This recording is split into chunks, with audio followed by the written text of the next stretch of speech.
This week on the Steam Machine Podcast, will we Outlast II the others, or will we shit our pants? Cue the music!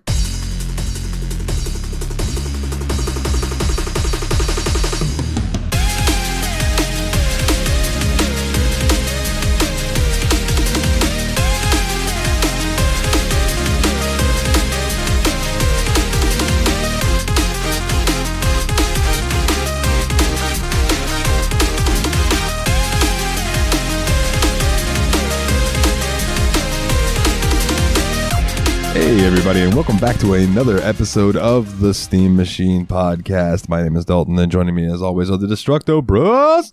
The younger, better looking half of the Destructo Bros, Nate. Hey, it's Billy, the one that can grow a beard. Gentlemen, it's spooky season. Woohoo! Woohoo! Hooray! It's the most wonderful time of the year. Fear!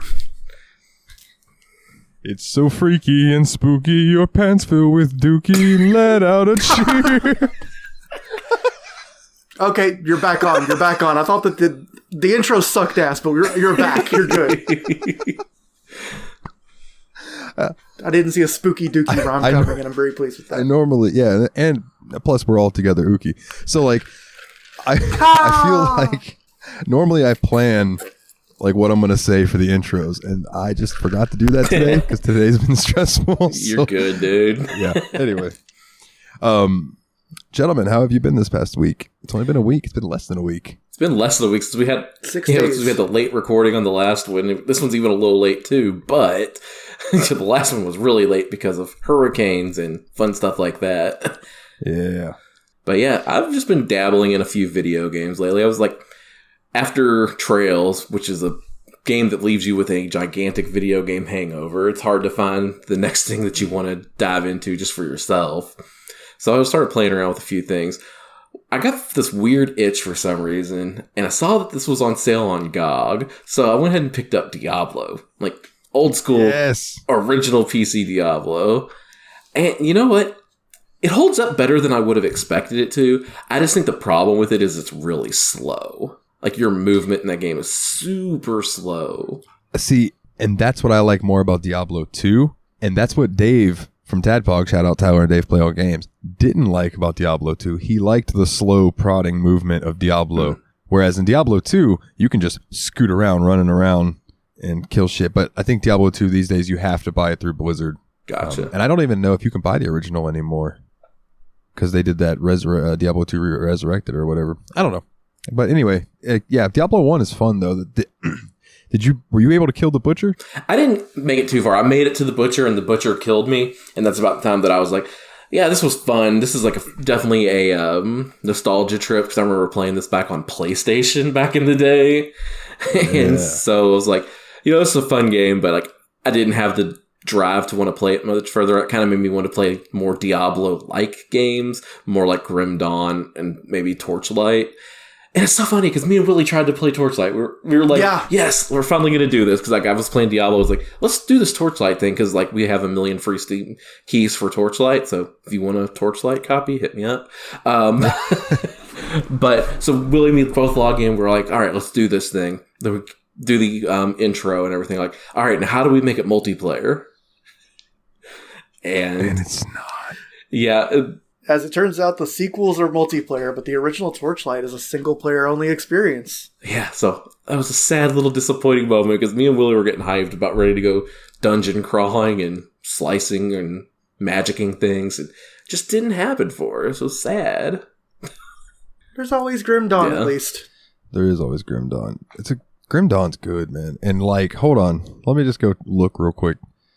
Because Grim Dawn, Grim Dawn is now our third most listened to episode. That's crazy. Wow. Maybe one of these days we should just do a Grim Dawn Part 2 and be like, hey, we played deeper into the game. I wouldn't be against it. Yeah, me neither. Just as an excuse to play Grim Dawn for a couple weeks. And just for other like ridiculousness, our fifth most listened to episode, Graveyard Keeper. Weird. They like the spook. Hey, look, our actually listeners what like I've the been spooky considering games. getting back to. Yeah, that's true. What was that, Willie? That's actually a game I've been considering picking up and starting to play again now that it's this season, just because it feels like you said, Trails leaves you with a bit of a gaming hangover, so I didn't want one where it's like right hopping back into an epic story. I wanted one where I could just do a few concrete goals at a time, and that felt like a good pick for it, so I might get back into that. I don't know how far any of us got into it, but, And I feel like we were still in somewhere between the tutorial and Act 1 in the game. Yeah, I feel like that's games like Stardew Valley where you can sink a lot of time into it. And Willie, you'll be happy to know that Kerbal Space Program is in the top 10 now. Nice. I'm surprised but pleased, especially because I feel like although we did enjoy the game, I don't think we played it to much depth. Like, it was more along the lines of we definitely enjoyed it as a chaos simulator more than a science lesson. Okay, but to be fair, we're all stupid. It's a good game for being stupid in. Like it's great. It shows you the consequences of your stupidity really fast, and all your characters are stupid. Yeah, that's why like that and Planet Coaster were a lot of fun because we just got to be idiots. Yeah, absolutely. Like, there are games you can become like PhD geniuses in, but if you want to play them like idiots, they're still very satisfying. Yeah, I had a lot of fun being like, I'm going to download this shit from the workshop and see if I can get it to fly. 9 times out of 10, the answer was no. They would explode on takeoff, and it was fantastic to watch, though. And dude, shout out to Kerbal, though. Like, some of the explosions from some of those ships would slow my computer the fuck down. And, like, I don't have a graphics card to scoff at. You know what I mean? Like, fuck. And then there was one ship that I just loaded the ship in, and it just cranked down to, like, 5 frames a second. And I was like, how many fucking parts are on this thing? Jesus. Amazing.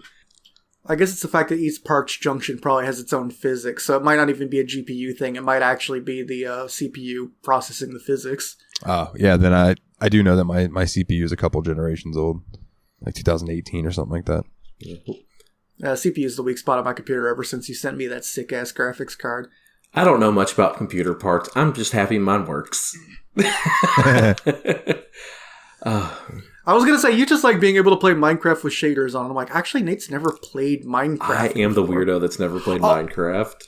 Oh no, Willie's got an idea. We're doing a Minecraft episode soon, guys. Maybe. Don't get too excited. Just maybe 2020.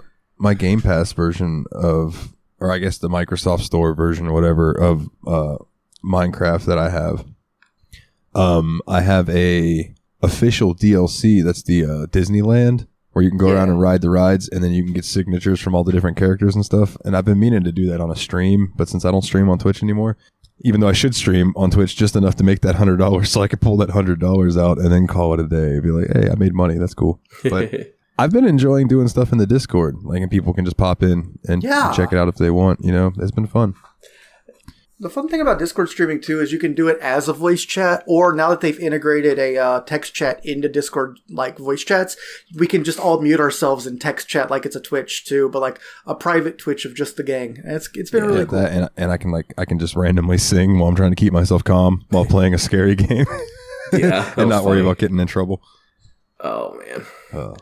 But other than Diablo, a couple other games that I started playing. I started these on the same day, and like they had similar aesthetics and they looked really cool.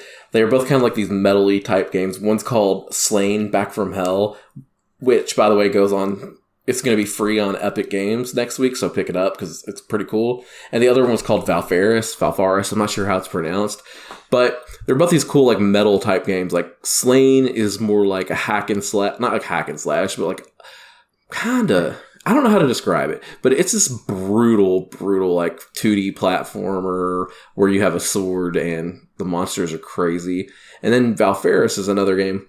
It's like very similar where there's always heavy metal music playing, but this is more like a run and gun, kind of like a combination between Contra and Metroid in a lot of ways. It's not a Metroidvania, it's just a 2D platforming side scroller, but it's really, really fun. So I've been playing both these games, and like I started with SLAIN. I was like having a great time with it. I got this achievement called Get Used to It the first time I died, and it said die once. So it's basically saying you're going to die a lot. And then later that day, I was like, all right, let's fire up this Valfaris game, see what it's like. I die one time. I get this achievement. Get used to it. And I was like, hold on, did I get the same achievement in both games? So I ended up looking it up, and I had no idea that these games were by the same developer. Like, Steel Mantis developed both of them. And the more I thought about it, I was like, yeah, this makes a lot of sense, because they are both these heavy metal soundtracks with this vibe of just kill things and have fun. And I like them both a lot, but I think Valfaris is better. It's not as hard or brutal or unforgiving as SLAIN. And it has some really cool mechanics. Like, if you're into side-scrolling shooters like Contra at all, I'd give it a shot. Oh yeah, I've played SLAIN before. It's funny. I think I have mentioned it to you guys like months ago. Just like you were playing something. Yeah, and I was talking about how the graphical. I really like the graphical style of SLAIN. Mm-hmm. It's a really cool pixel art, but also not. You know what I'm saying? Like, there's like a weird 3D effect. I don't know. You'd have to see it. Well, Nate knows, but is it like Dead Cells where they do like the 3D render, but then use like filters to make it look like pixel art? That's what Valfaris is like. Pixel art with, I think that SLAIN is like a little bit behind that as far as graphic style, but yeah, it's kind of that idea. I just real quick, speaking of funny like first death achievements, when I was playing New World and I got killed for the first time, I got an achievement called Death 1. Now, what have we learned? and the description says, die for the first time. Well, surely that won't happen again. That's awesome. Yeah, I love it. What about you, Willie? What you been up to, brother? So one of the things I've been looking at lately is I've been because my ankle's been goofed up, I haven't been wanting to put a lot of thought into what I've been doing. So I've been kind of looking into some idle games and ended up looking up a bunch of forks of a really moddable idle game called the Prestige Tree. I started playing like 7 of them at the same time because they're all browser based. And the ones I ended up sticking with are they both by the same guy? Hold on, let me check this real quick. No, okay. There's this one guy named PG132 that makes a bunch of pretty good ones, but the one I thought was the best, and I think I've actually played this one through before, but I've restarted it because it was actually really good. It's called the Prestige Chain, and I think if you Google that in quotes, if you find one that's got like the modding tree and PG132 in the URL, that's the right game. It's just it's pretty cool. It's like all these games in this series are like kind of abstract idle games that involve a lot of resetting and then a lot of different like components and layers. Like this layer resets every layer above it, but then there's horizontally split off layers too. And even though that game doesn't have strong theming, like the main theme is homophones. Like if you look at a group of upgrades, for instance, one of them will be called No, like KNOW, and then the one next to it will be called No, like NO. But like, I don't know, it has really, really good pacing, and I feel like that's like everything for an idle game. Is like right when you want to like do something, get a new layer, get a new big upgrade, it's like 2 minutes away. And the other one I've been playing is by someone else. This one's called the Game Dev Tree, and like the name suggests, it's themed about game development. So you start off with just like a GitHub, and you keep updating the game until you get more experience and cash, and you could use those to get refactoring, college enrollments, and fame, and then those layers feed into different layers over time. And that one's got a finite. The thing about the Prestige Tree games is most of them are finite and have a complete ending. Like I am currently 90% of the way through the Game Dev Tree, for instance. Like I'm looking at the last upgrade, the one that's like the win the game button, and I just need this number to be 100 billion times bigger. Jesus.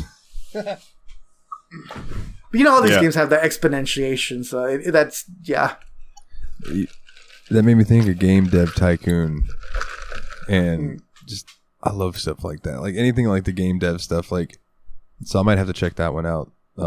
If you'll send it to me, por favor. Yeah, I can get you a link to it. It's thepaperpilot.org/gamedevtree. Okay.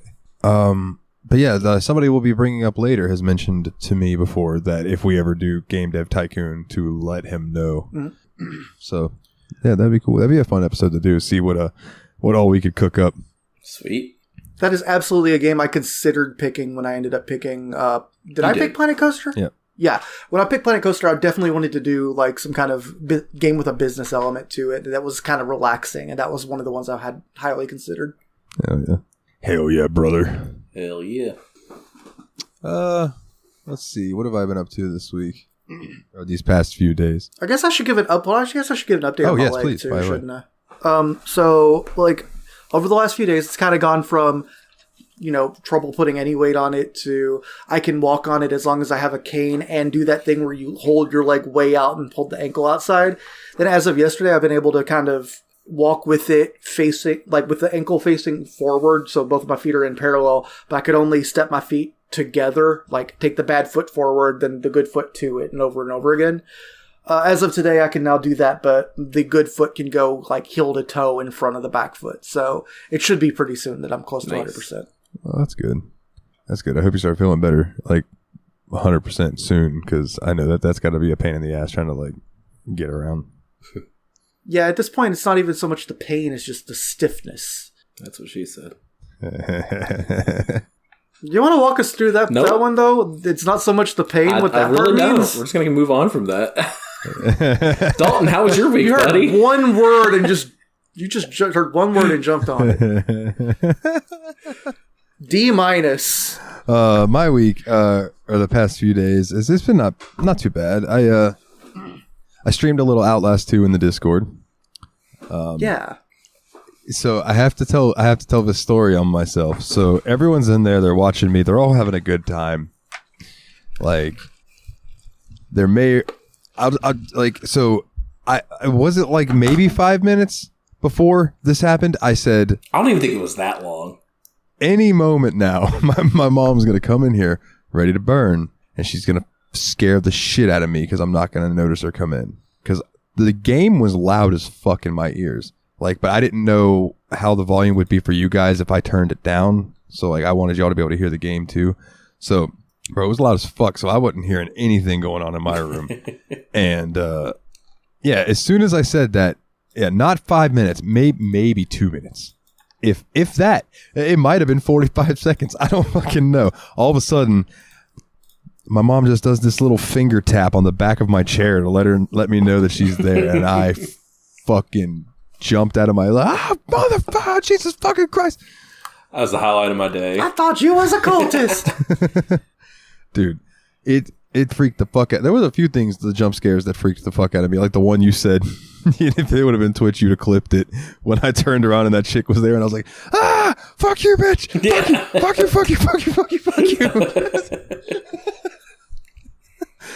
Moments like that, I was glad it wasn't Twitch.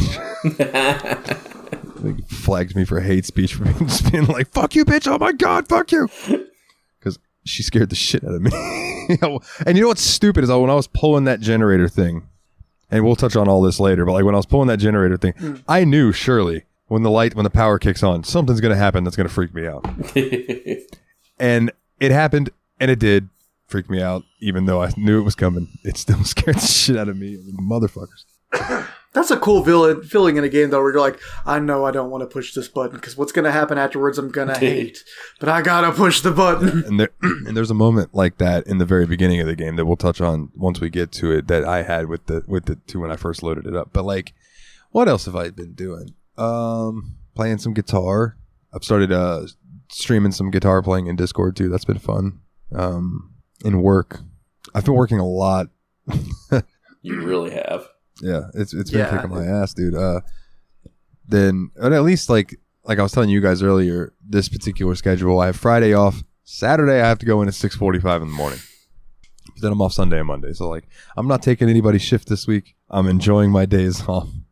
I wish I'd have. He ain't taking no shift from no one. Damn right.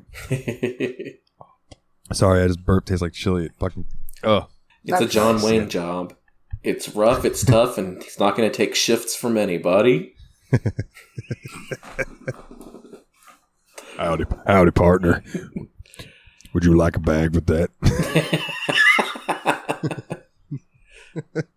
Oh man, it's like you know who would win in a fight? John Wayne, Sam Elliott. Sam Elliott, because he's still alive. Wait, is he? I think so. Sam Elliott's still alive. Yeah. Yeah. I'm gonna go Sam Elliott even if he was alive, just because like I don't know, I like Sam Elliott. Here's the thing: if Sam Elliott gives you that one big smile he does, you're not fighting him. He's the most charming dude in the universe. I will say I think John Wayne could probably beat him up, though, if it was an actual fight. But John Wayne would beat him up and then start complaining about Indians or something. Right. Like, I definitely prefer, like, don't get me wrong here, but... Oh, yeah. No, I get you. Like, John Wayne's like that old world style badass, like, don't take shit from nobody, tough leather skin. Although it could have all been an act. Who the fuck knows? He was an actor. Yeah, exactly. You mean to tell me he wasn't a real cowboy? Oh. Anyways, other than that, dude, like, I really haven't been up to much. I've been like chatting more with Megan and stuff, which has been nice, and playing some New World when I can to try to get some levels up on that. Which, by the way, again, fishing in New World, way more fun than it has any right to be. Like, I could totally see myself maxing my fishing before I ever max my, like, actual level. This guy's got level 99 fishing, and just like he's wearing a leather loincloth. Yeah, out there, like, I'm out here, Jerry, and I'm loving every minute of it. But yeah, man, other than that, not much. So I guess that just kind of like brings us to, like, do you guys want to go ahead and talk about Outlast and then get into the other stuff? Yeah, let's rock and roll with it. I think I want to say, before we get into the actual game, I just want to go ahead and put this up front that as far as content warning goes, pretty much anything that might theoretically make you uncomfortable in a horror game is contained in this game. There's violence against women and children. There's sexual violence. There's religious trauma. There is a lot that goes on in this game. So if you think if you're likely to be uncomfortable with anything that might be touched on in a horror movie, you might want to skip ahead to the fan questions or something, because this one isn't going to be a dark one. Yeah, I'm. Let me pull up the screenshot of the first, like, the opening. It says Outlast 2 contains intense violence, gore, graphic sexual content, and strong language. Please enjoy. Please enjoy. Please enjoy. And then I also have some screenshots of some of the, like, notes. Yeah. But we can talk about that more later. I want to give the game this right off the bat. The writing, I don't know as much. I don't, like, as far as the story goes, Nate, you're going to touch. Nate is the only one of us that beat this, by the way. Like, me and Willie dabbled, but Nate was pretty much like, I beat it, and, like, y'all really don't have to. I'll tell you what happens. Like, don't worry about it. So, yeah. Yeah, okay. But as far as, like, the writing and the letters and stuff you would find, it's pretty good. Compelling for what it was trying to do. Not that it would... There was a lot of character voice in it that I thought was really... Like, I thought, like, you could tell different people. Honestly, I thought a really good job. Like, when you found a letter from Val, it felt like a letter from Val. Especially Val. Agreed. Fully agreed. Val was definitely the most interesting character I saw so far. But I guess that means that seems like a good reason to segue right into the obligatory Wikipedia bullshit, or our beloved O-dubs. Why, yes. Yes, it would. Silky smooth. Thank you. I appreciate you doing that, my good sir. And that brings us to Outlast 2, stylized as Outlast, with, instead of a T, it's an upside down cross, and then the 2 is like small Roman and up numerals. At the top, like a like it's squared, but with a 2, a Roman numeral 2. Is a first-person psychological horror survival video game developed and published by Red Barrels. Which, by the way, Red Barrels is a great name for a video game development company, because of... I'm worried if I shoot them, they'll blow up.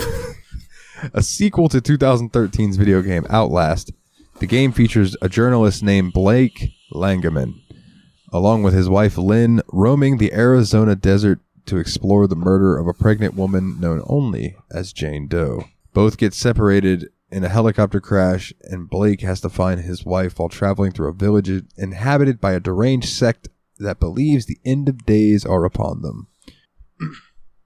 So that's pretty much... The game was met with generally positive reception upon release, with praise going towards the graphics, sound design, and atmosphere.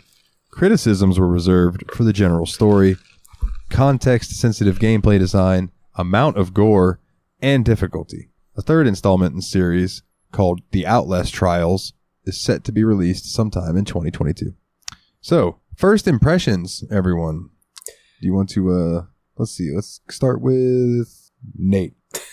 You put a real delay on that, my guy. So my first impression is like, I thought this game starts off really strong. Like the intro sequence really just like drops you in hardcore and you're like, oh, it's already real. Like there's not a lot of build up. It's just like, yeah, you're jumped right into the game and it makes you feel like you're already in this horrifying situation. Like you said, I think the graphic and sound design's pretty good in this game. I kind of didn't, and I don't think I really ever changed my opinion on this. Is like I didn't really care a whole lot for the first person perspective, how like Blake kind of controls through the game. Like sometimes it just feels a little bit jolting and kind of stilted a little bit. But, you know, for the most part, I felt like, hey, this is at least going to be better than Blair Witch. I guess I have some contrasting views on that. The one thing I definitely agree that the game gets right into it. Like you start off on a helicopter and it's like, okay, it's Dead Rising. I'm a reporter type person on a helicopter. And then like within 5 minutes, you've got flayed corpses. You've got something to go for. You're not just wandering around with your hand in your pants trying to figure out when the game begins. So I got to give it credit for that. I got to say right off the bat that I feel like one thing I'm learning really rapidly is I do not particularly enjoy this genre of first-person perspective horror games where you basically don't have any way to fight back, so you're just hiding while your character sits around whining about how scared he is. That being said, I was super happy with how mobile this character is. Like, he's kind of a phoebe. He's just like a little camera guy dude whose like wife is a reporter and who does stuff, but he can at least run over stuff, vault over things, slide, sidle along ledges. And I thought like the game immediately, like it shows you sidling along a ledge within like the first 5 minutes too. And I'm like, oh, okay, this is going to be a mechanic. Well, I'm glad my character isn't completely useless. Like I can actually get around to things it looks like and feels like I should get around. And while, yeah, you still can't jump over a lot of waist high stuff at arbitrary points throughout the game, at least a lot of it you can. So it feels good not having a character who's just completely fragile for no reason. Like, I feel like he was realistically about as tough as just random Joe Schmo should have been. Yeah. Like, that's what really impressed me. It was like, you can sprint a little bit. You can jump a little bit. Yeah, and it's like, in the sprint, actually, like, once he starts getting going, it actually, like, seems like you're running. Yeah. Instead of it just kind of being, like, a very fast walk or anything like that. It's not the Doom 3 or Phasmophobia sprint, which is just you walk slightly faster for 3 seconds and then start breathing. So, my first experience with Outlast was back in the day playing the first Outlast game, and that game had some moments that freaked me and my buddies out so much that we flipped the couch over. I've told that story before. Yeah. PT also. So you went into this game with a lot of pre-expectations, whereas we didn't really know what we were getting into. Yeah, I kind of knew what they were going to try to do as far as run, hide, or die, which is your only options. And they're very much playing off the Amnesia Dark Descent model, you know? Yeah. And that's why I think when we did Amnesia, I was like, whenever we play Outlast, you could thank Amnesia for that game existing. But yeah, so loading up into this game, it's very, like, when I'm riding the helicopter, I'm like, okay, this kind of reminds me of the beginning of Far Cry 5 when you guys are flying into the Seed compound to go talk to these crazy Christian people, right? Oh, that's actually a little closer, isn't it? Well, because I didn't know that we were dealing with crazy Christians other than the promotional material for the game that I've seen, right? I didn't realize the level of depravity that they would go to immediately. So did none of us going into this know what the setting was going to be at all? I knew it was about a cult or some sort of thing like that, and that was all I basically knew. And I knew that there was some questionable content in it. Understatement, but yes. Yeah. I put my content warning up front, so if you guys want to be more explicit with it, feel free. This is going to be probably unpleasant from time to time, but this game gets really unpleasant. It gets even more unpleasant than what you guys saw. Well, like, oh, I'm sure it feels like the kind of game that's eventually going to just start absolutely reveling in it. One of the first things you see is the dude tied to the post, and he's been skinned like completely. Yeah, dong and all. Like, oh, ow, bro. Like, Jesus. Yeah, so do you guys kind of want to talk about, like, the beginning part of this game where y'all got up to and what you saw and how you felt? Yeah. So, do you mind if I start? because I have the school thing I wanted to talk about before I forget. So, like, when the game first starts off, you are in the school, correct? Mm-hmm. Yeah. So you're in this hallway. So wait, isn't it you do the helicopter scene first, then after the crash? No, you actually are in the school first. You like wake up in the helicopter because of a dream you're having. Oh, you're right. You're right. So for one, the graphics in the school, great. The light reflecting off the stuff, it looked really good. It'd make a great Phasmophobia map. The assets, I thought.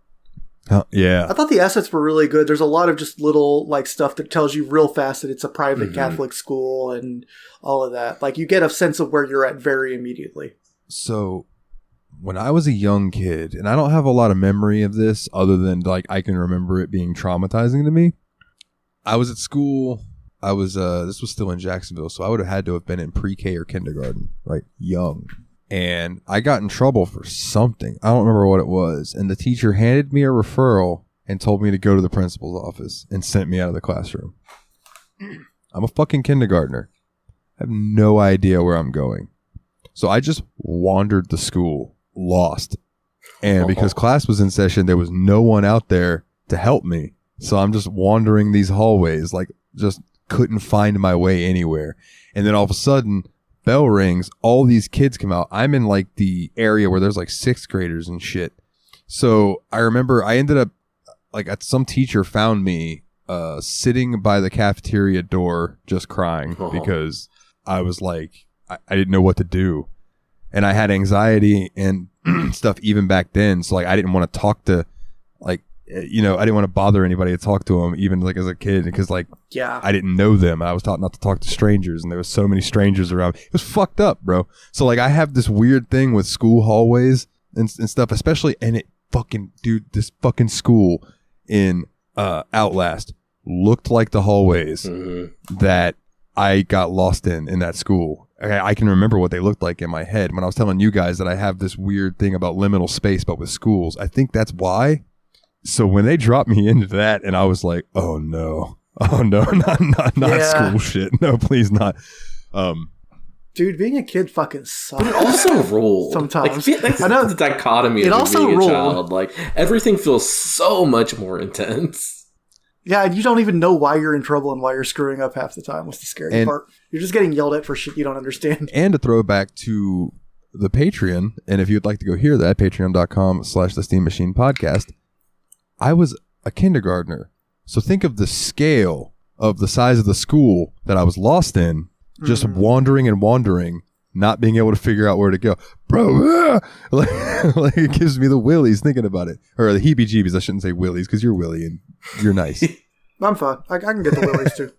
But yeah, man. So like the opening of this game and stuff, I was very uncomfortable. But then moving forward, I never got more comfortable. I just stayed uncomfortable the whole time I played. What about you guys? Like, I know you wanted to roll into like.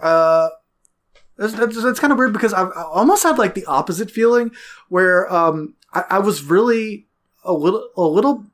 I never felt like I was actually physically unsettled when I was playing, like going from place to place, but I actually felt kind of comforted by the school sections, especially when you were in like the lit classroom with the music box and stuff like that. I was like, oh, this is kind of nice, you know? I know it was setting me up for something dark and bad, but I'm like, oh, hey, this feels good. Like, I actually thought the school sequences, generally speaking, were really compelling. And, like, they brought a lot of contrast, especially the transitions into and out of them were extremely... Yeah, that is, like, one of the biggest things I'll say about this game. Like, the transitions between when you're in the school setting versus this Arizona compound setting. Like, they did an incredible job with those. Yeah, I agree, totally. It was almost like... you were breaking in and out of reality almost, you know what I mean? Like, it was just like, boom, and you'd crash in and you're back to reality. Oh, there goes gravity. I feel like a lesser game would have just found a reason for you to get dunked on the head, go unconscious, and wake up there or whatever every time. But no, they had a bunch of different ways to get you in and out of it. And I thought every time it was surprising and interesting insofar as I'd seen. Hell yeah. Well, you guys want to roll into it? Nate, I'm going to let you take the reins since you beat this one. Yeah, we could just tell you where we stopped being with you. Because Because, so for what it's worth, this game has 6 chapters. The first chapter is, like half the runtime of the game. First roughly. 2 chapters are most of the game. Like, it's very front heavy. I got to almost the end of chapter 1, and I think Dalton got about 3/4 of the way through chapter 1.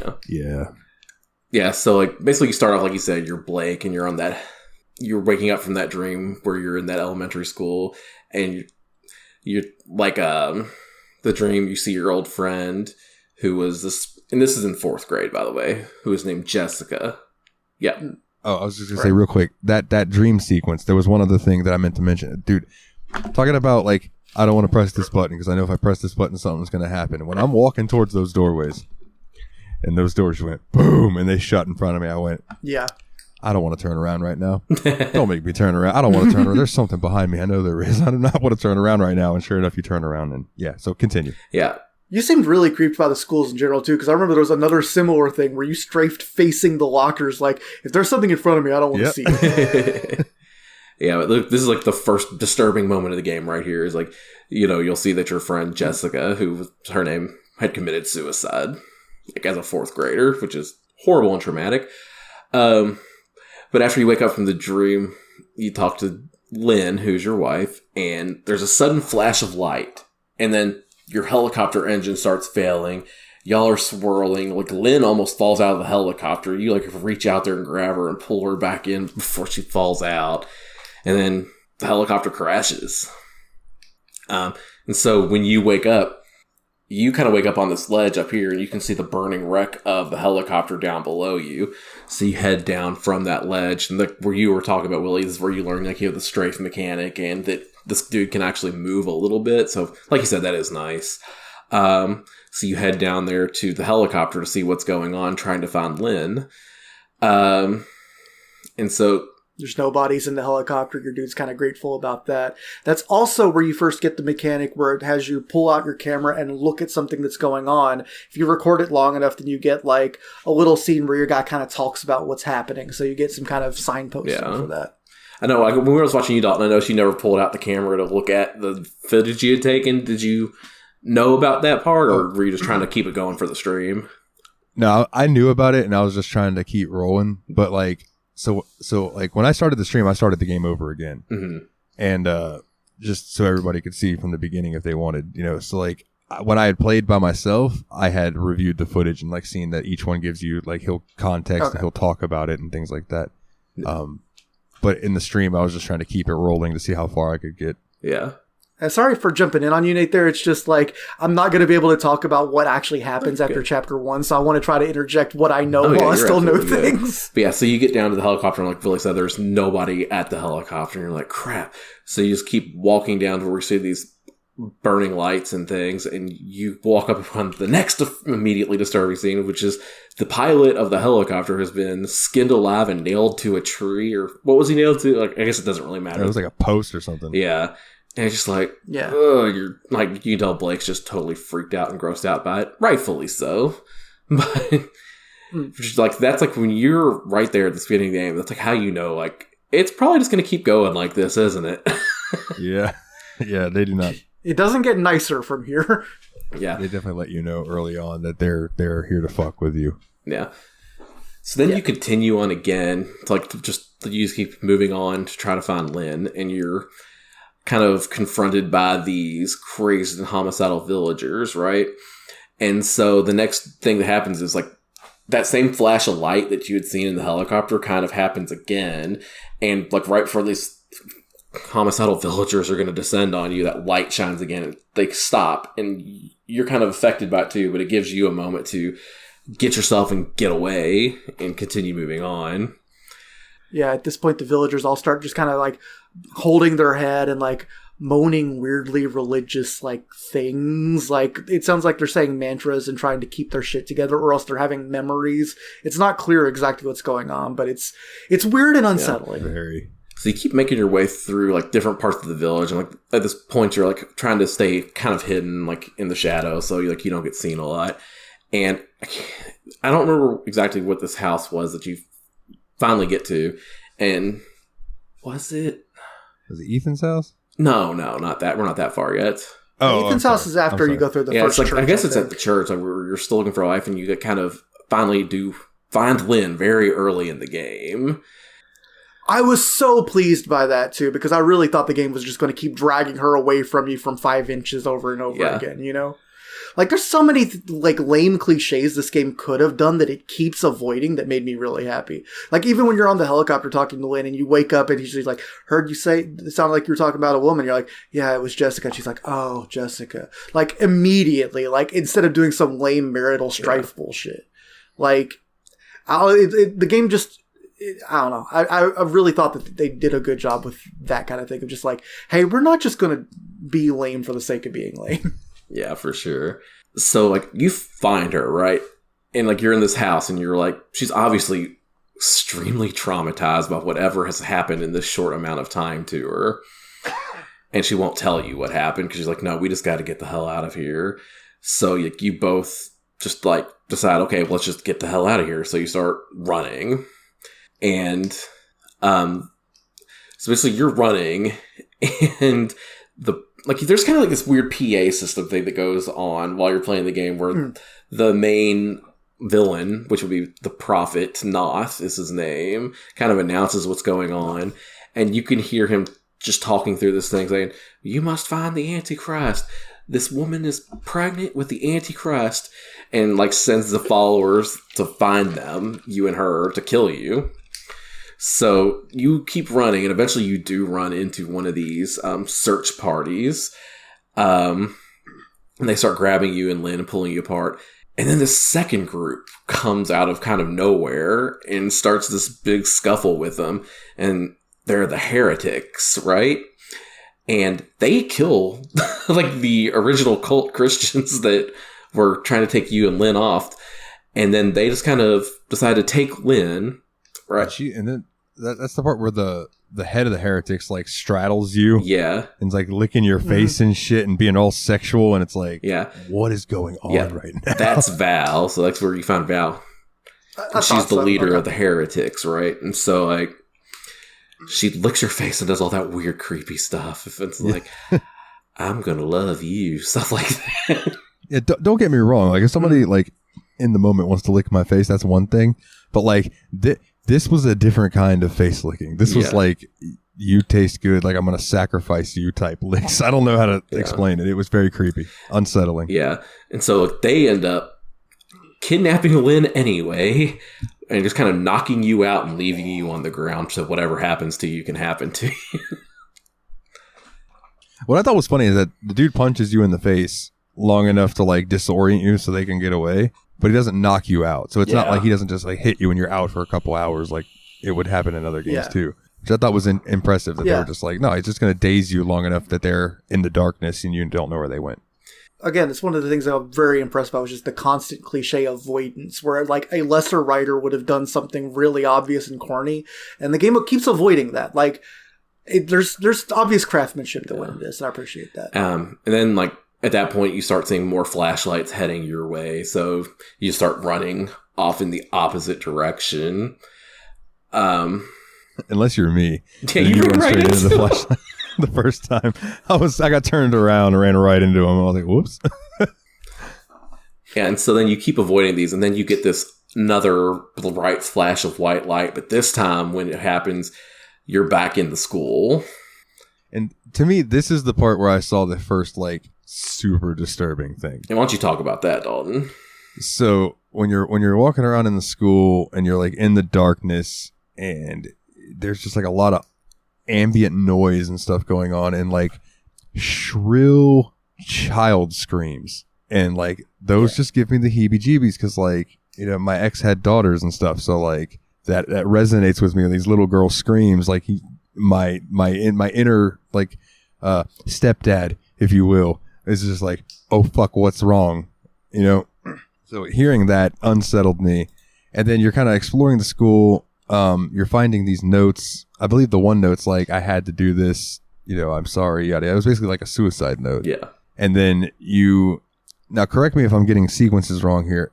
I walked through the whole hallway and it was dark and the locker opened, look in the locker. And then I think the locker shut in front of me or something, and it was like that was when I didn't want to turn, so I strafed instead because I'm like, I don't want to look. I'm just gonna, what if it kills me? I walk into it, I'll know it's there next time. But doing that, I fucked something up because I ended up having to walk back to the other end of the hallway and then walk back through facing that direction. And it triggered whatever happened.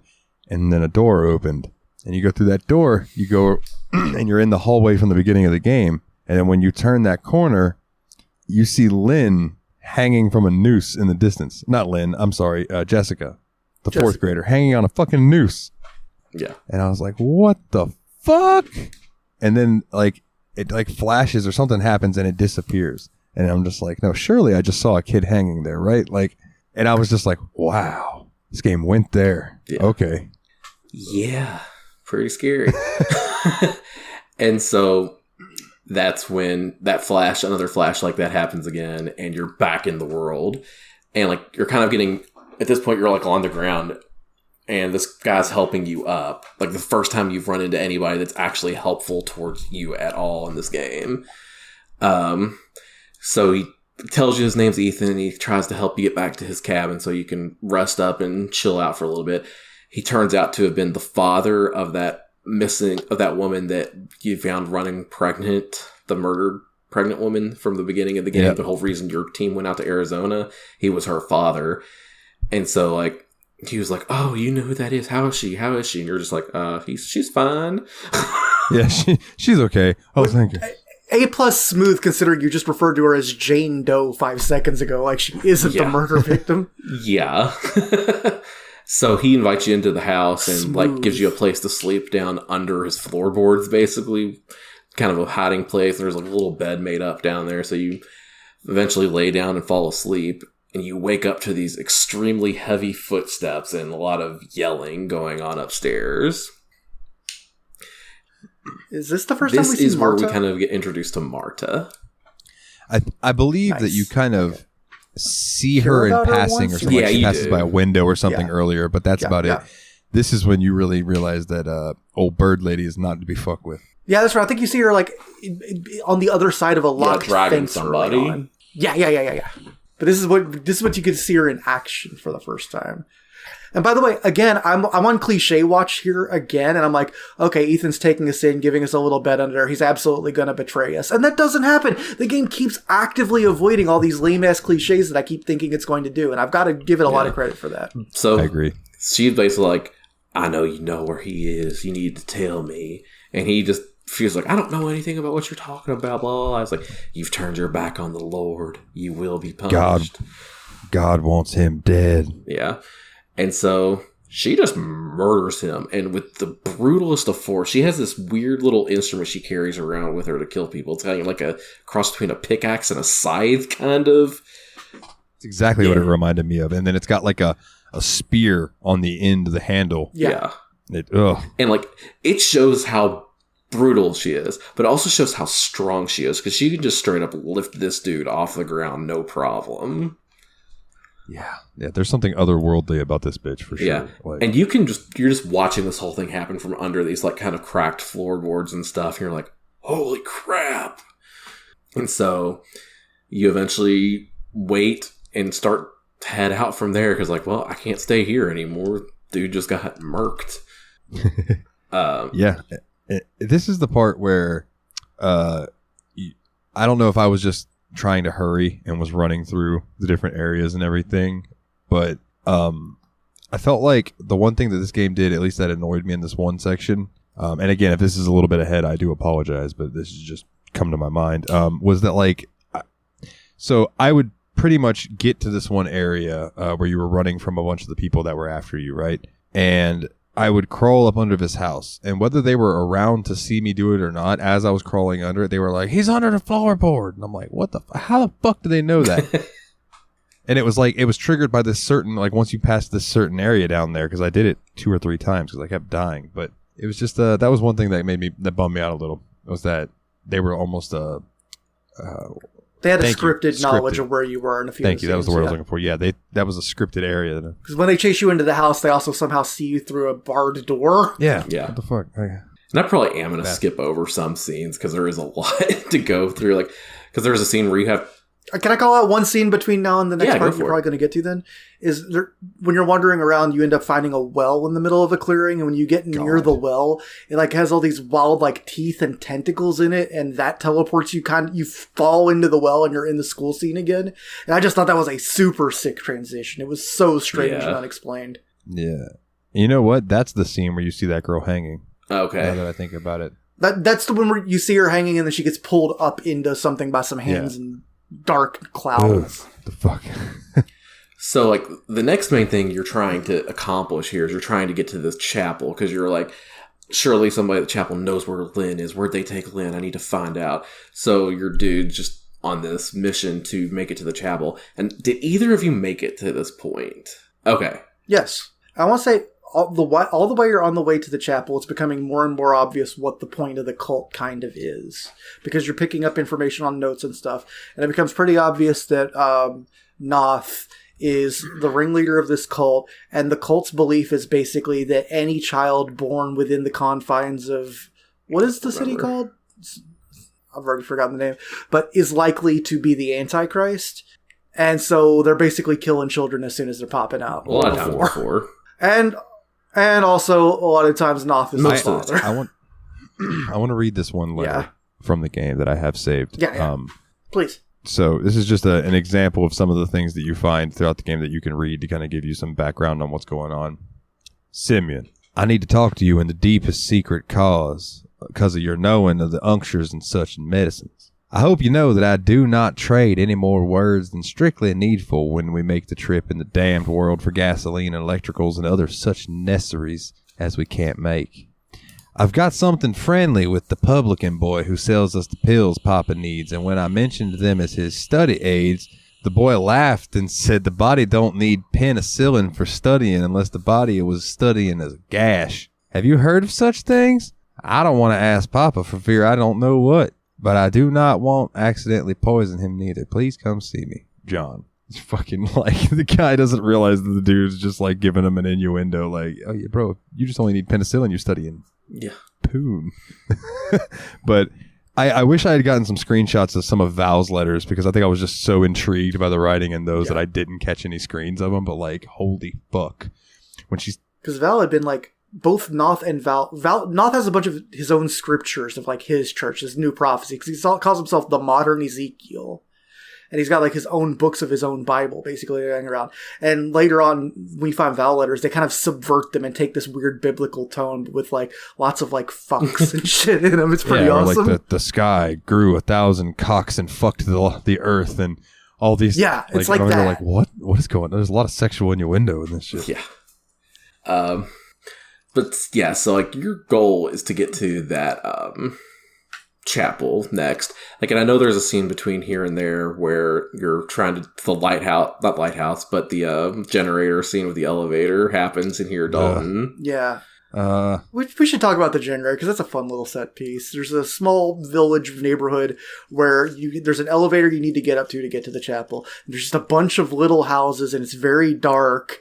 And you're trying to get to the generator, and there's just so much shit in that area. Like, there's a house where there's like a guy just creepily looking out at you from the window, and if you do get close, he will come out and get you. There's just a lady sitting in the middle of the road, just, if you turn on your flash, she's always looking directly at you and just saying these really weird prophecy-sounding things. Yeah. What? If you get close to her, she also stabs you. Yeah, if you get close to anyone, they will fucking stab you unless they're Ethan, and then you get close to him and he gets stabbed. But like, that's the part that I went through, and then I went into that guy's house because I was like, surely if I go in here he's gonna kill me. I know it is, but it'll be worth it. And I opened it up, and he did. And then the second time I just hauled ass. Like, I just ran through that whole spot all the way up to the top, which turns out to be the correct move, because everything between point A and the actual generator hut is just there to get you in trouble. And that was the part where I cranked the generator, and on stream I was like cranking it. Surely something's going to happen. Whoa, can you do that on a Discord stream? Yes. Actually, on Discord, anything goes. Please do not give birth in the Discord voice chat. I won't. Physically, I can't. I was referencing a meme. I didn't realize how appropriate it was for this game. But we'll get to that. Yeah, so I just ran up. I knew that bitch was gonna. I knew something was gonna scare me, and even though I knew it was coming, it still scared me. I cussed, I yelled, I shrieked. Nate said he wished he could have clipped it, and then having to make your way back down. The lady who scares you doesn't try to kill you. She just starts like spouting off some prophetical bullshit. I think that's the word I'm looking for. Prophetical, just like like Willie said. What Willie said. And she just kind of stands there chanting, and you run down, and you have to make your way back through that town, but old bird bitch shows up. She just reminds me of a big bird. That's why I call her bird bitch. I kind of get that. I don't know why, but I get what you mean. Very raptory. Like a hag raven. Like a big-ass hag raven. But, yeah, apparently that she also can kind of just find you wherever you are, because she seemed to always know where I was at. Like, I would get out of the barrel and she would come back. So eventually, I don't know what happened, but I eventually got around her and then just ran my ass to the elevator. Yeah. I feel like there were a couple of scenes, especially with Marta, where I kind of got lucky and she just kind of wandered off the wrong direction and I could sneak back to where I was supposed to go. Because I feel like when I was pushing carts around in the area near the chapel that happened also. Oh, the cart thing made me so mad. I hated that section so much. It gave me... Because I didn't feel like I did anything different when I won. I just waited a different place slightly longer or whatever. It gave me some Resident Evil 7 vibes, because there's definitely some parts in Resident Evil 7 where you're being stalked by some of the family. And you have to like run from them and hide and things like that. But in Resident Evil 7, you also have weapons and stuff. So, which I don't know why Blake didn't just pick up one of the thousands of knives that were just laying around. I made that comment when I walked into that one room and there were all those torture devices on the walls. I was like, I would have one of those big ass wrench things in each hand and just swinging them wildly at people. Get fucked. Yeah. But so what was next? You make it to this church, finally. And this scene's rough, brutal. Yeah. So, like, you see this guy. There's only one person in there at the moment. And there's this guy that's hanging, like, on one of these old torture rack kind of devices. And he's missing his eyes. It's got Judas carved onto his chest. Jesus. Brutal, dude. And so you start talking to him. He was like, oh, gosh. You have to kill me. I won't be able to not talk. He's trying to hold back secrets because he has an idea of where, like, the heretics would have taken Lynn. Mm-hmm. Lynn, that's right. Sorry. There's a lot going on here. Yep. You got it right. And so eventually you start exploring the area a little more and you go into one of the confessionals, and it's a good thing you do because then you start hearing these footsteps coming back with you, and they bring this dude's wife back in. I believe this is the first time you face-to-face see you're Noth right. as well. And he's the big fat guy, right? Yeah. That's what I assumed, yeah. The first time I saw a painting of Noth, by the way, in one of their houses, I'm like, what the hell? Do these people worship the Heavy from Team Fortress? Yeah. And they basically put her on one of those, what are those things called? It's an old-fashioned torture rack. Yeah, the stretchy kind. The thing he was on was a breaking wheel. So, like, it's on a torture rack, and they start, like, turning it, and you can just start hearing all the popping and screaming, and eventually the guy's like, okay, I'll tell you. They took her down to the mines, whatever, and then, like, Noth is like, okay, good, thank you. And then he just kills both of them. Give her rest. Yeah. Jesus Christ. And they eventually leave, and you can start heading back out, too, and you just realize, okay, now my goal is to find the mines. Yeah. It's intense, and it only gets more intense from there, right? Like, just to put it into context how graphic it is, like, there's obviously blood everywhere, but there's also nudity. Like, these people are not clothed at this point. Like, everything is out, hanging out for you to see, and it's not pleasant. Yeah. Oh, yeah, they hang... Now, these aren't fun Halloween movie titties. These are bruised and... beaten, bloody, and... hanging dong. Yeah. Right? Yeah. So eventually you start trying to make your way down to where the mines are.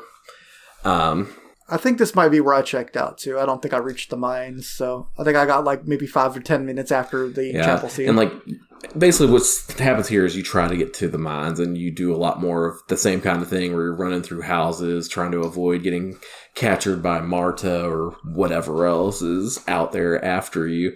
You do have some more visions this time where you start to get a little bit more hints onto what happened in the school that drove Jessica to her untimely demise. just a lot of things like it's really weird because like there's a lot of stuff that happens like at the pool and stuff in the locker room. Like a lot of things are kind of like pointed in that direction, like pool and locker room. Like, and then you keep running into this monster that has like tentacles coming out of his like forehead from a certain spot in his forehead. Just really kind of disturbing little monster creature that you keep having to also run from in the schools and hide from. There's one scene where you end up hiding in the bathroom and you have to crawl between toilet stalls to avoid getting captured by him. Yeah, that's pretty cool. A bunch of scary stuff. But finally, like you get to this point where you're on your way to your mines and you get caught by these guys named Laird and Nick. These guys, if you've ever seen Total Recall, right? There was the guy who had the little guy attached to him, right? Quato. So this is actually kind of similar situation where there's this big hulking dude, right? And he has this guy that rides on his shoulder and shoots arrows. And that's probably Master and Blaster then, isn't it? And the smart one is the one on the shoulders. It's this tiny little guy. Yeah, then it's Master and Blaster. The guy, the hulking dude's basically borderline like incompetent, barely can speak, like animal intelligence. Yeah, so like you end up trying to run away from these guys, and they end up catching you, and they call you the Scold Messiah. So they kind of believe that you're the next coming of Jesus. And what do you do to the next coming of Jesus? Ooh, martyred him. How do you hurt him? What do you do to him? Crucify him. Yeah. At this point, you get nailed to a cross. Jesus. Like, and it shows the whole thing. Like, as you're laid out like this, and you're looking at your hand, getting nails slammed through your hand. And eventually you're finally up there hanging, and everybody kind of leaves, and you have to repeatedly tap X to pull your hand through the nails. Oh! Yeah. Oh, man. Yeah, it's brutal, and like you finally do it, and you fall like a good 5 feet to the ground because you're hanging up pretty high. And like it's like, you need to find bandages immediately, otherwise you'll die. Because one interesting thing about the scene was like, we've been looking at this wrong the whole time. We've been looking at this wrong the time. Of course, the modern Messiah is not going to carry a book. He's going to use a video camera. So they take your video camera, they take all your supplies. And so once you come down, you have nothing. You don't have your bandages, you don't have your batteries. Well, obviously that wouldn't help because you don't have your camera. Oh, man. Yes. So you don't have night vision. So your first goal is to find bandages immediately. Otherwise, you're just going to bleed out. So eventually you do find the bandages, and you also do find where, because your goal now is I got to find my camera. You do find the camera in, I guess, what would be that scary dude's house, Laird and Nick's house. So you get the camera back, and you start to run away again. And it's a chase scene and everything, and eventually you start sliding down this hill into this just giant mass of barbed wire. And you get stuck there. And then here come Laird and Nick to pull you off of it. And now they're like, well, now you're dead. And they put you in a coffin and bury you alive.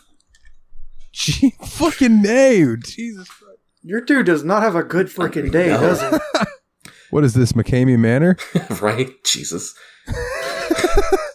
Then you get out of the coffin and they make you eat Andy Cap's hot fries. It's just a terrible scene all around. So you do have to push your way out, because luckily it's a shallow grave, so you push your way out of that. So you manage to escape, and then you find the third religious cult of the game. Are you serious? Scold. And so these guys they basically have like some kind of disease, and they're all like falling apart and almost dying. It's like maybe it's leprosy or something, because everything does seem to have a biblical tinge to it. What's the matter, smooth skin? Because there are other points, like that white light we mentioned earlier. It does happen a couple more times. One time it happens and all the birds fall out of the sky. That part was creepy. That part was real creepy. And then he run through a cornfield. Yeah.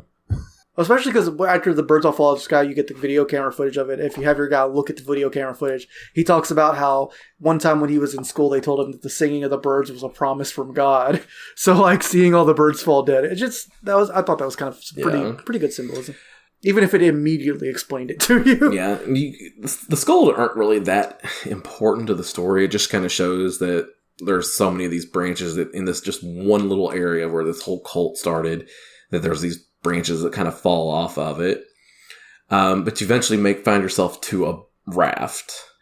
And then you make a descent down the river where more stuff keeps happening. Like, there's more of like that pull stuff that I was talking about in the school, because you get another bright flash of light. And this time, like, all these fish come up from the bottom of the lake dead. Yeah, and then you get the pool scene again. Like, at the end of this pool scene, it's actually kind of cool. Like, so you're walking past the pool. Just this tentacle comes out of the pool, grabs you, and pulls you in, and then you wake up in the water of the lake, and you have to swim back to your boat. Oh, man. No. Yeah. What the fuck?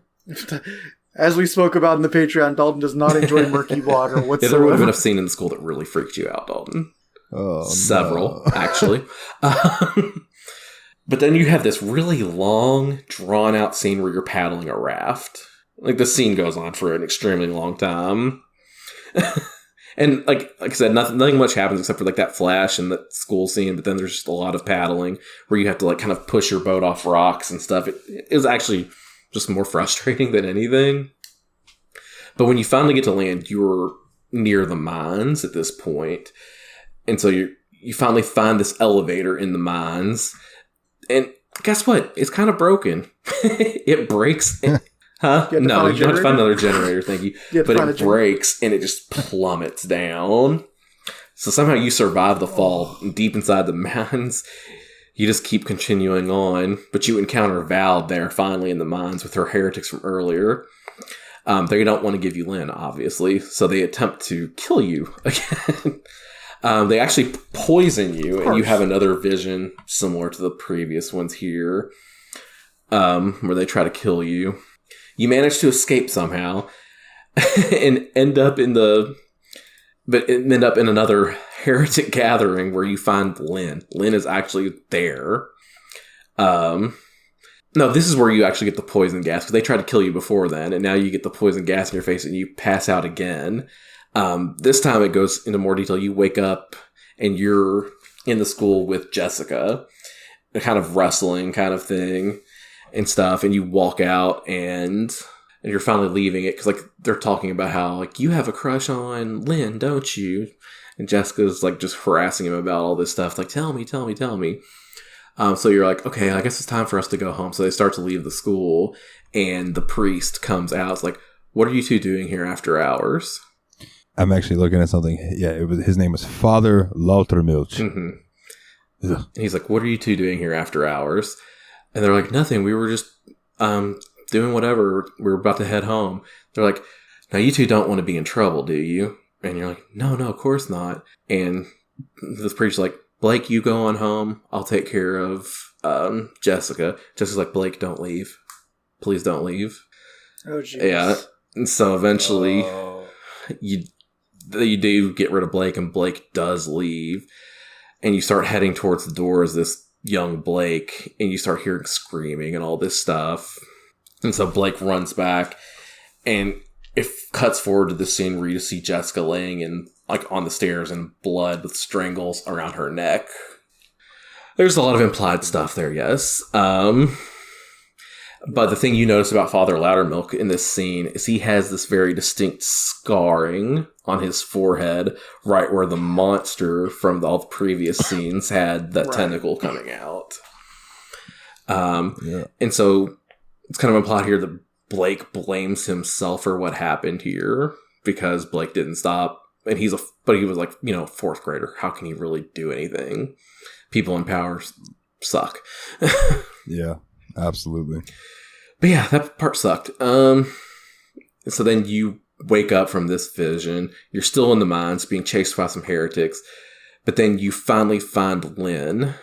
And I don't know why it's so easy to escape with her, but then suddenly you're running out of the mines with Lynn, right? Fun fact, Lynn's pregnant. Super pregnant. Like 9 months pregnant. But she wasn't in the beginning of the game. It's been like 1 day, right? I said she wasn't in the beginning of the game. She just found out she was pregnant. No, right? she didn't even know. There was nothing about her being pregnant at all. Like, she was just a normal... Noth said she was, but that was the first anyone had heard of just it. now, Lynn is extremely pregnant. But you're like, all right, well, we got to get it the hell out of here. So they start fleeing, and then this huge storm starts coming up, and it's like raging snow and lightning kind of thing. And I didn't even mention the scene earlier, but there was a scene earlier in the game where it was raining blood. From a lacerated sky! Bleeding its horror! Damn it. I shouldn't have gone there. But like, Lynn's like, yeah, there's something wrong. Like, and like, what the fuck happened? It's like, Blake, I can't talk about it. Let's just keep moving. I think I need to find shelter because I don't think this is going to stay in me much longer. Ho! Yeah, so you start running.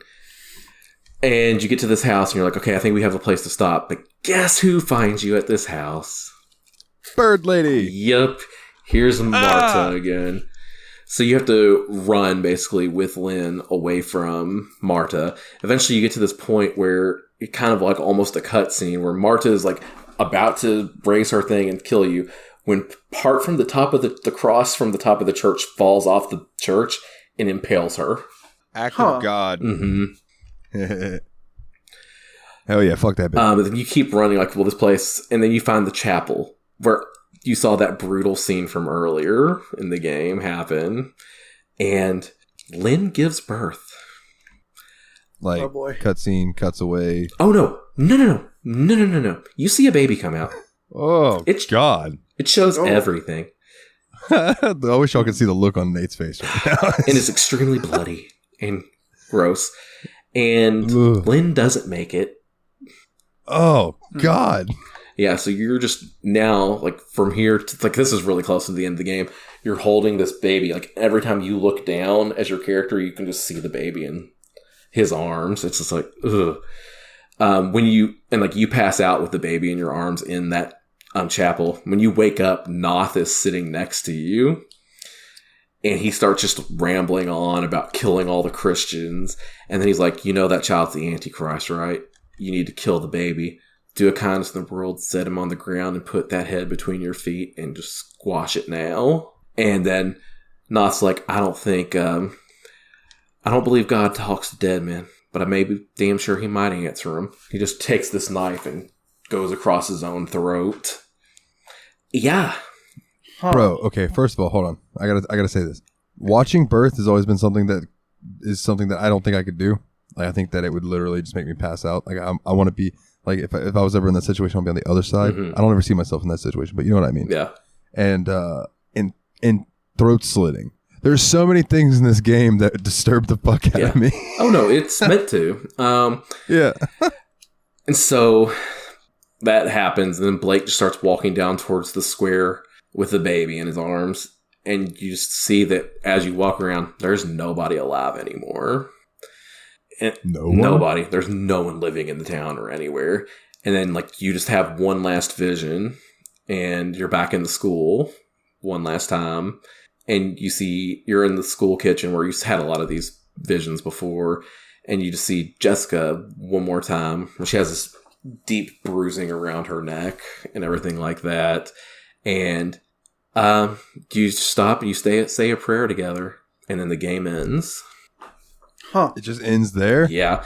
So, like, you don't know how much of this is real, how much is in his mind, all this kind of stuff. It's just really creepy and freaky, and, like, you realize that, you know, it's kind of talking about the game itself, in my opinion. It's kind of like an allegory for everything that's wrong in the religious community, the Catholic Church, the Southern Baptists, everything that's deeply ingrained and awful about those cultures. Yeah. No, yeah, I can totally get that. I opened this link that you had for reference. Yeah. Do you mind if I cover the story explained Please part? do. Okay, because this part has parts that link it to the original Outlast. So there is a page that you can find called The Old Traveler, right? And it'll explain it a little bit later how you come upon that. But I'm going to read this to you. September 17th, 2015. At halfway point between the towers and the subjects, and signals remain strong. Safe to say any damage the electrical storm caused the relays was minimal. Damn peaceful out here on the lake. I thought the microwaves were supposed to discourage birds, but I've been hearing a few owls that are either killing each other or having better sex than I have ever got. I'm going to hike a mile or so closer to the site tomorrow and take some more reading. Had a curious anomaly in signal strength in the last quarter mile. It actually got stronger as I traveled further from the towers and closer to the site. Could be an effect of microwave parallax. But there's a more exciting option. It could be the mysterious, quote, feedback loop Dr. Ewan Cameron noted in his radio telemetry lab. Telemetry? I think telemetry. Thank you. My goodness. My stutter was just kicking my ass right there. I'm sorry. It's like, the perceived self-inflicted discomfort and mass capitulation enabling the driven believers into becoming projectors, which would be yet another bet I lose and a dinner I'd owe to Jenny Rowland. Note, when transcribing these, please leave out all mentions of Miss Rowland. My mind may be wandering to lascivious places on all this nature, and whatever those owls are doing to each other isn't helping. Thanks. Now. Oh, those rowdy owls.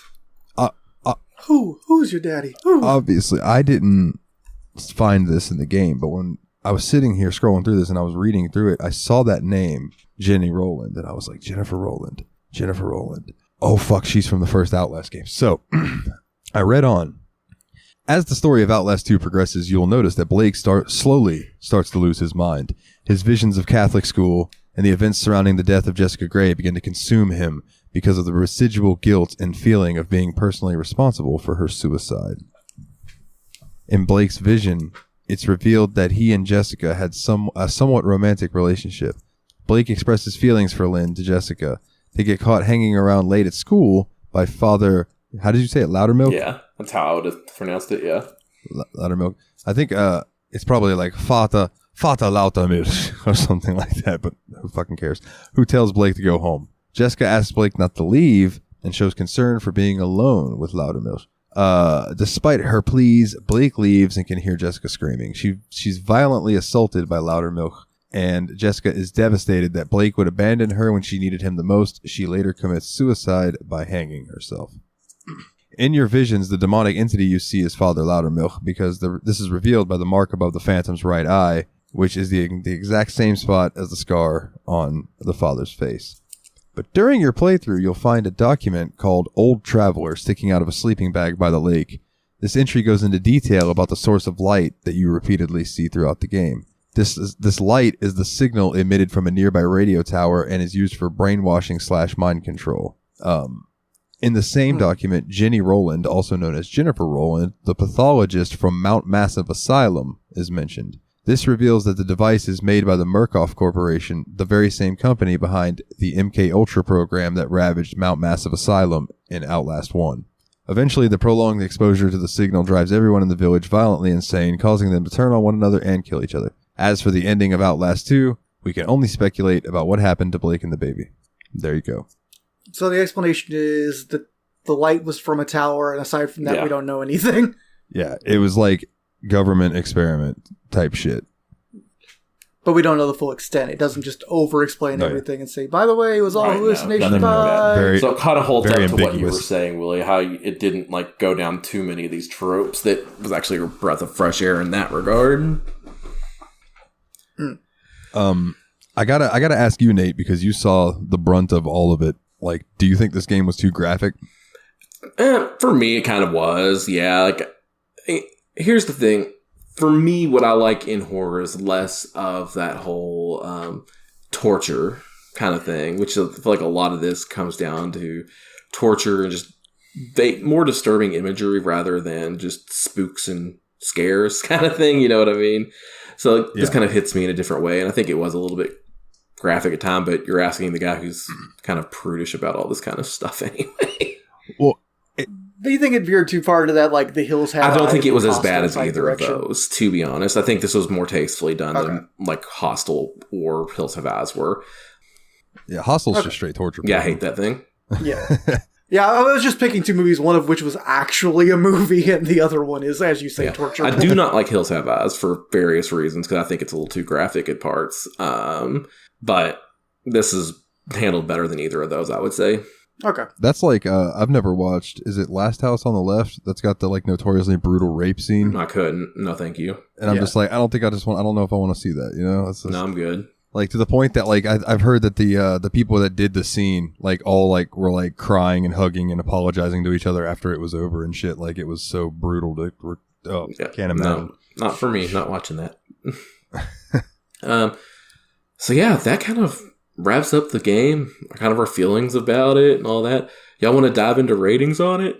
Yeah, sure. You mind if I go first on this one? Because I'm actually going to not give this game a score, and here's my reasoning. I think this game has done stuff really expertly. Like, I think there's a lot of care and craftsmanship that went into this game, and it went entirely into stuff that I just didn't like personally whatsoever. And I feel like trying to rate this game would be like if I was trying to review German scat porn. I don't know how to put that on a scale. Fair enough. That's fair. For me, I'll say that my bar for horror games has kind of been set kind of recently with I've been playing Resident Evil 2. And I think a horror game in that vein is a little bit more my speed, up my alley. You know, it's got the violent aspects, but it's zombies versus humans, stuff like that. It's a little bit easier to deal with in a lot of regards. Like, it doesn't have like the weird psychological, sexual torture, all that kind of stuff. So, kind of stuff resonates with me a little bit better, I guess. But all that to say that I think this game handled what it did in a pretty decent way. I got kind of, at one point in the game, I stopped getting the spooks from it and just got the icks from it. You know what I mean? Yeah. Like, I stopped, like, getting scared of anything. I was just like, oh, God, gross. Just more sad so like, gross for those reasons, I was going to give this a lower score, but a lot of things that you said really kind of resonate with me too. That it did handle a lot of this in much better ways than it could have been expected to, especially with the subverting expectations of going down all the cliches. I'm going to give it a 7. Okay, that's fair. It's kind of like I didn't like it, but I respect that's where the I'm at type with of it. 7. Yeah, I gotcha. I didn't beat it, but I like listening to you describe what you went through and the clips that I've seen of it and just like the history that I have with the Outlast series and the fact that PlayStation Access has a playthrough of Dave, who is notoriously a sissy when it comes to horror games, playing through Outlast 2 that I'm going to watch. Nice. Also, very curious if they edited out the birth scene, and I guarantee they did. Yeah, they would have. And I just want to see their faces when they cut from like, whoa, what's about to happen, and then they cut to afterwards. I just want to see the 3 guys' faces, just like, or whatever the hell it's gonna be. Like, it's gonna be funny. But I really respect that they weren't afraid to go there. They're like, we are gonna use this medium to tell this story. They're gonna make it graphic and like they're gonna make it disturb you, and it was like they did it on purpose. But like you said, it was tastefully approached, even though they went above and beyond showing certain things. You know, I guess above and beyond's not the right term, but gratuitous, but not pornographic, basically. Yeah, I think that's a very fair way to put it. Gratuitous, but not pornographic. Kind of that same vibe you get when you watch HBO TV shows, and you're like, they didn't have to put these there, but there they are. And they're always appreciated. Well, they weren't appreciated in this. No, not in this one. Not in this one. No, fair enough. This is like the same thing, but the opposite at the same time. They didn't have to put that there, but they did, and I sure hate it. But the thing about this game that didn't change from Outlast 1 is that it is tense the entire time. You very rarely have it like where you feel like you can go, oh, okay. Like, that's why you guys saw me just pause the game randomly when I would get freaked out. I'd pause it so I could go, oh, and then pause back in and then keep going and deal with it. Like, because it was just, I needed a breath because, like, I am just always on edge. And like you said, that might have waned for you a bit towards the end when you were like, all right, I just want to see the end. Yeah. But like, I like psychological horror. I don't like jump scares all that much, although, like, when they're again, tastefully done, well, as we'll say, and they're not overused. You know, it's like, I don't know how I'll feel about Five Nights at Freddy's because I know that game is all jump scares, you know, but I don't know. Like, so a long roundabout way of me saying, I think I'm going to agree with you and throw it a 7. Okay. I think it earned my respect for it accomplished what it was aiming to get across, even if it disturbed the fuck out of me. Oh, right. I dig it. So let's change the energy in the room a little bit. How's that sound, guys? Yeah, man. So I think ultimately what I would say is I don't know who I would recommend this game to, but there are definitely people it's for. Yeah. Just I don't know those people personally. yeah, for sure. If I ever meet somebody who's into like disturbing movies, I'd be like, "Have you ever played Outlast?" Yeah, because Outlast 1 is just as disturbing, just in a different way. So would you like to do fan questions first, or would you like to do the list first? I think we go with the questions. Like, here's the mail. It never fails. It makes me want to wag my tail. When it comes, I want to yet wail. Mail. All right. So, our first question comes in from Kana, who asks, "Who was your first waifu?" First waifu? Does that I'm not going to read like it an that anime way. To crush, me, or could it's it going to be be the first fictional crush I ever had, crush? which was the Pink Ranger. Oh, that's strong. Actually, you know what? I'll go waifu. I'll go anime. Nice. I'll say Sailor Mercury. To the shock. The gadget for people who don't like mice. To the shock of absolutely no one, mine's probably Lara Croft. Nice. Fair enough. And followed really, really closely by the Pink Ranger. Straight up. Like Kimberly. If I'm going to go with my video, it's Chun-Li.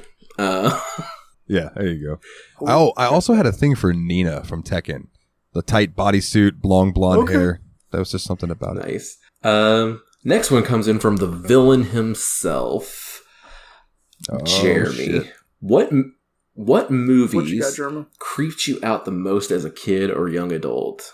Oh, that's a good. I think Nate, we're gonna have a lot of overlapping ones because I think there were some weird ones that we had very strong reactions to that weren't supposed to be horror per se, and I feel like that's the real. So the meat one of that this freaked me the hell out when I was a kid. There's this movie called The Last Unicorn.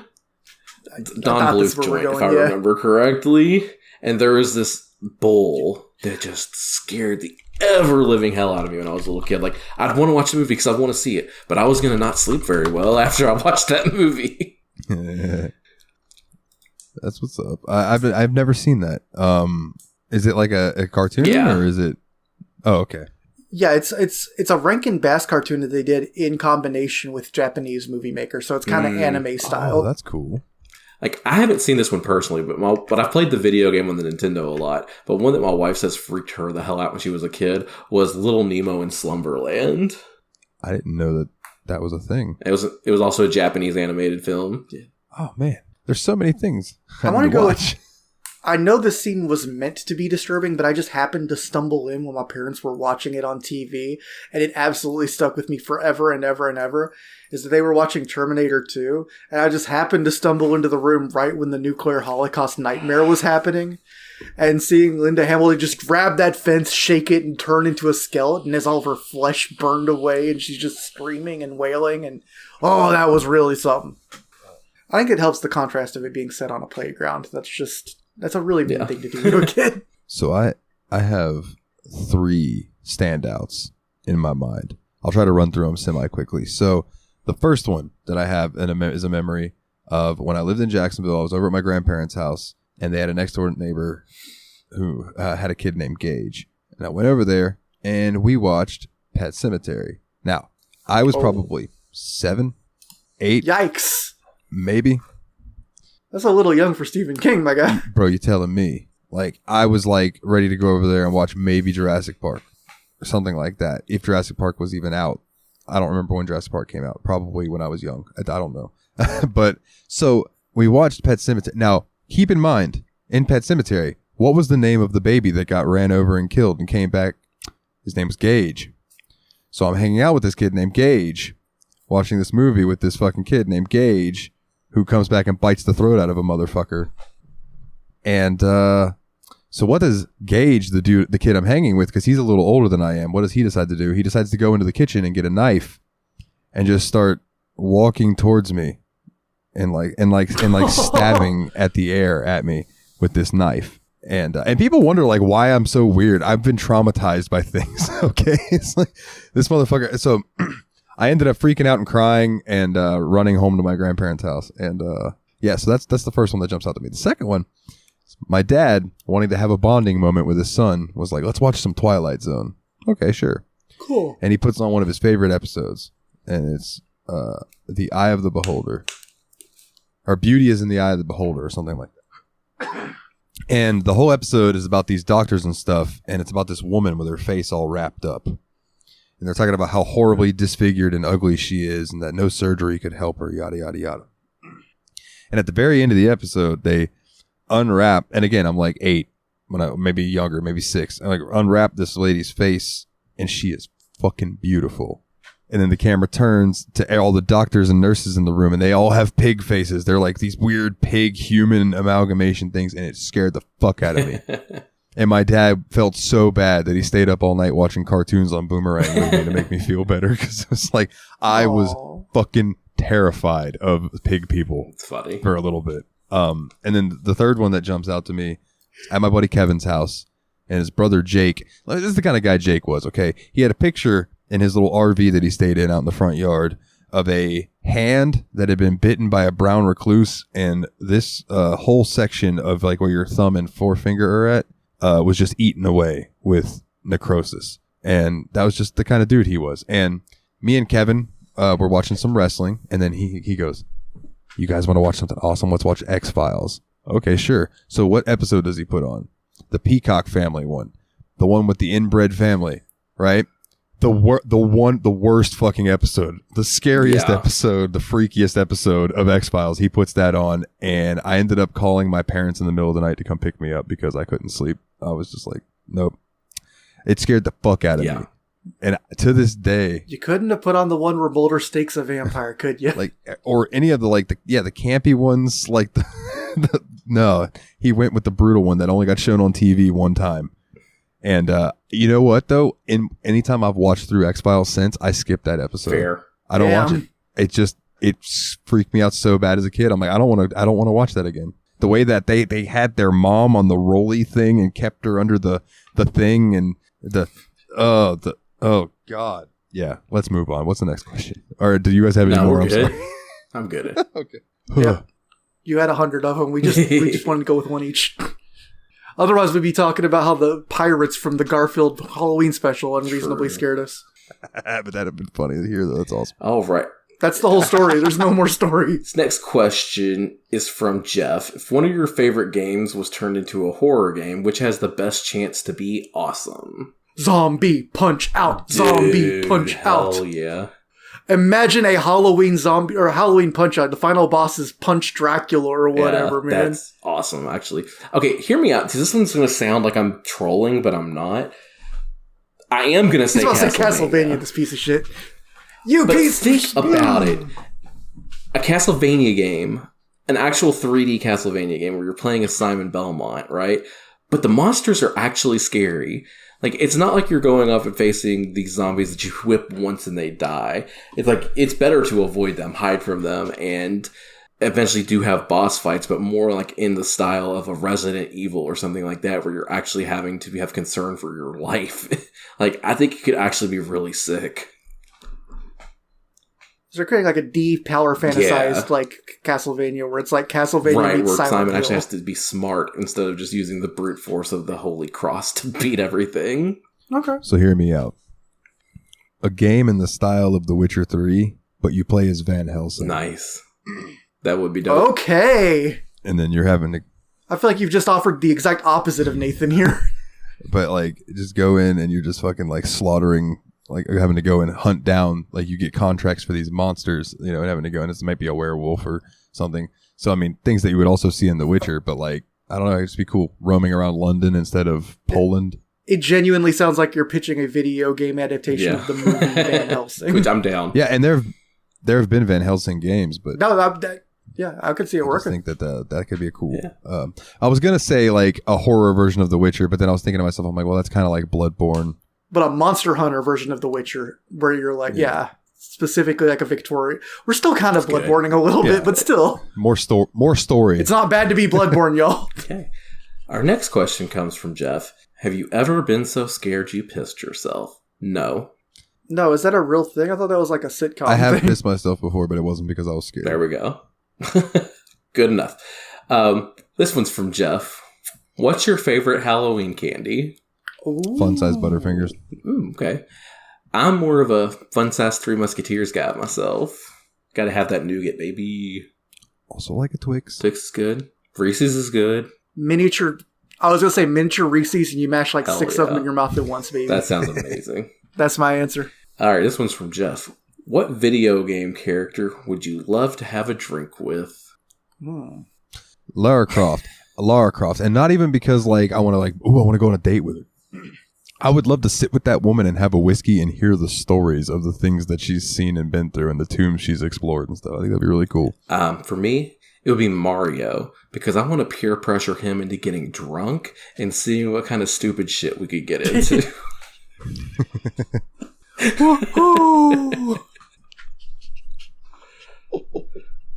It's a me,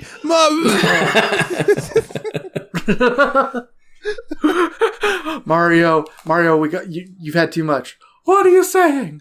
Let's go. You know that Luigi's a real fucker.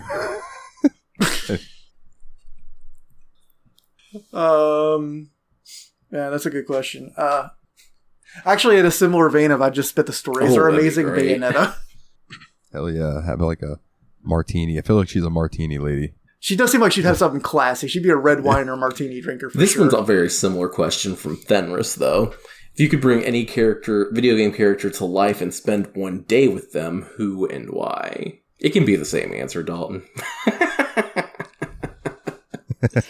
I'm thinking like there's a few like part of me wants to say like Snake, but then I'm like, what the fuck would we talk about? What would you guys do together? Yeah, like what would we do? I want to send Kiryu on a ridiculous quest. Okay, I'm going to bring two to life. I want to go hunting demons with the Doomslayer and Isabel. Hell yeah. Oh, as a squad. Yeah. Roll up. 3 That's player what I style. want. Rip and tear. I'm gonna kind of cheat. I just cheated Kinda. like crazy, Dalton. It's okay. Well, that's fair. That's fair. So, I'm gonna bring to life my favorite Skyrim mod follower, Inigo. Nice. Okay. The blue. You've mentioned Inigo. the He's blue a Khajiit, Khajiit. right? He's cool as hell, and I would like to just bring him to life and hang out with him for a day. Sweet. I'm down. I don't think modding is cheating. All right. Billy, did you say one? Oh, that's right. Yeah, Kiryu. That'd be so Kiryu. cool. All right. The final mailbag question we have this week is from Fenris. If you could have one Pokemon come to life to be your forever friend, who, what, and why? If either you say Gardevoir Or I'm calling Lopunny. the cops. Or Lopunny. I'm not sure if I know who either of them are. So Good. You're not that. Furries, basically. They're the ones that people Yeah. think kind of look like sexy ladies. Okay. I've heard that mentioned before. For me, it's an easy one. I've loved this Pokemon since day one. He's number one in the first game, Bulbasaur. Just tell me Bulbasaur wouldn't be like the most loyal, best dog boy. Like, he's just so cute and perfect. I want a Bulbasaur. I'm a sleepy boy, and I don't want my dreams eaten, so I'm not going to get like drowsy or anything like that. I enjoy my dreams, so I'm going to get the Pokemon that would most likely be the best snuggle buddy, and that is Snorlax. Yeah. You climb up onto Snorlax. Just That's use him pretty as a awesome. bed, dude. Yeah. Yeah. Just lay on him. I want to get that thing that's like a beanbag, and it's like supposed to be like a life-size Snorlax, where it's like 6 foot. It's like a 6 foot beanbag Nice. thing. Just this big fat fucking thing you can sit on. It'd be great. I want the Meowth from the cartoon. Dude, that's Team so Rocket's good. Meowth. Good, yeah, because you could actually like have conversations with him and shit. Plus, he'd always be getting me into Yeah. trouble, so I would never be bored. Right. That was. Hey, Willie, what do you think we eat this food we picked up from the order this time? And. Oh, sorry. I'm getting sleepy here. That was the last question. All right, gentlemen, quickly, we'll run through the best horror games available on PC in 2022. Who's this list This is from? from PCGamesIn.com. So I think we've used it before. Sounds So familiar. first up on this list, well, actually, I'm gonna. Do each of you have a guess as to like what game might be on here? Just give one guess. Resident Evil 2. I feel like Amnesia's so obvious, I almost feel like I shouldn't be able to say Okay, so it. Amnesia and Resident Evil 2. Okay. First up, Phasmophobia. Oh, hell yeah. Yeah. We all know. Don't got to read the whole thing about it. We all know about Phasmophobia. Next up, We've been know about Phasmophobia. Dead by Daylight. Nice. Okay, that seems reasonable. Multiplayer experience. It's Got all the monsters you love. Up next, though, Metro Exodus. Don't know that one. So I've heard of the Metro series. I don't know what the deal about Exodus is. So I'll run through this quickly then. Metro Exodus is a number of games packed into one inviting post-apocalyptic slice of Russia. It is a story-focused family drama as much as it is a Wolfenstein-esque heavy metal-scored first-person shooter. However, there are plenty of spine-tingling horror game sequences creeping en route to the climactic Metro Exodus ending. 4A Games' irradiated outing allows you to choose whether you want Artyom's adventure to be a guns-blazing assault or a stealthy affair shrouded in darkness, thanks to the game's day and night mechanic. But if you choose to sleep through the daylight hours to creep upon your opponents in pitch darkness, then expect a much scarier experience. Human enemies might be on the back foot, but the chill of the howling watchmen or the charge of a humanimal is excruciatingly unsettling. This is a game that is most terrifying when it changes the rules. Early stages of the game teach you to extinguish light and master the shadows. Then, in the spider-infested bunkers beneath the Caspian Sea, it becomes your weapon. Anyways. That sounds pretty cool. That sounds tight, actually. Yeah, the Metro games they're interesting. They're like Fallout in Russia. Nice. But they're less janky than Bethesda. Yeah. Up next, a game that I think all three of us would like to play at some point. Resident Evil Village. Yep, I'm 100% down to play that. Yeah. It never gets any easier for Resident Evil Village's main protagonist, Ethan Winters. We first meet Ethan in Resident Evil 7 when his long-lost wife mysteriously makes contact and he sets out to find her, leading him to the creepy Bayou cabin and a nasty run-in with unsavory residents, the Baker family. Yeah. And I won't read the rest of that for fear of spoilers for anybody who hasn't played Resident Evil 7, but Village looks awesome. Village does look awesome. And this says it also perhaps has the scariest moment in the series to date. Sweet. But I know what they're talking about because I saw PlayStation Access play that part. I think I might know which one it is too. Up next is a game that I actually got in a mystery key bundle once. Like, just got a good one. The Evil Within 2. Okay. The best horror games keep you up at night. By that metric, The Evil Within 2 screams itself to the top. You will certainly struggle to get sleep after you have seen a pile of severed bodies skittered across the floor assemble themselves into a form of pale, fleshy, massive limbs with several faces, all of them laughing at you with a buzzsaw in place of a right arm. Nice. Yeah. Sounds good. Underneath the whip-smart enemy level design, Evil Within 2 stays with its horror survival roots, always pitting you against one or more crazed enemies that have... son of a bitch. Always pitting you against one more crazed enemy that you have bullets for. Then, fuck it. Good. That was not a well-written paragraph, and I'm over it. Next up, Alien Isolation. Oh, yeah, I've heard a lot about that game. That seems awesome. Yep. This is the scary alien game. Yeah, and I always thought it was cool that they integrated, like, if your microphone's on, the motherfucker can hear you. Oh, like yeah. You breathe too loud, and it's like, oh, God. I feel like that worked really well for Phasmophobia, and I'd like to see it done more directly in a game, for sure. Up next is Condemned Criminal Origins. Like your horror games unflinchingly violent and heart-grippingly tense, Monolith's Condemned Criminal Origins is an accomplished and effortless first-person frightener worth seeking out despite its decade-old graphics. Here is a homeless person fighting simulator in which you play the role of nocturnal crime scene investigator and human punching bag Ethan Thomas. What's up with people named Ethan? Lots of Ethans, yeah. That's Ethan number 3, at least this most episode. remarkable for its lack of guns. You're right, it is. Condemned Criminal Origins is proper flashlight horror, with terrifying unwashed men leaping out at you from around corners and shadows. Coming out of a brawl alive means carefully timing your punches and patiently blocking your opponent's attacks. And in encounters with multiple enemies, your best option is often to run. No, I'm just going to whip one up and fight the other one. The next one is called Darkwood. Have either of you ever heard of this? Nope, can't say I have.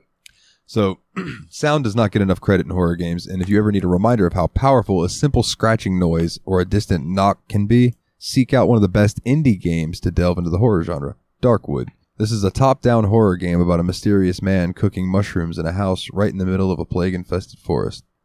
When it's light outside, you're free to roam around the festering woods, fighting off rabid dogs, collecting resources, trying to figure out who you are and how you ended up here. But by night, however, your only option is to get back to your house and wait for the horrors of night to pass you by. You can load up your generator and fuel to ward off enemies, and barricade windows to hide yourself, set traps as a last line of defense, but they are coming for you, no matter how well you have prepared.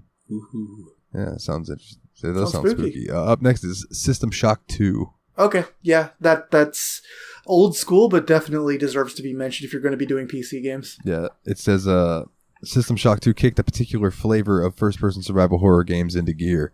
It boasts an open-ended structure with an endless maze of decks and quarters that promote exploration and discovery.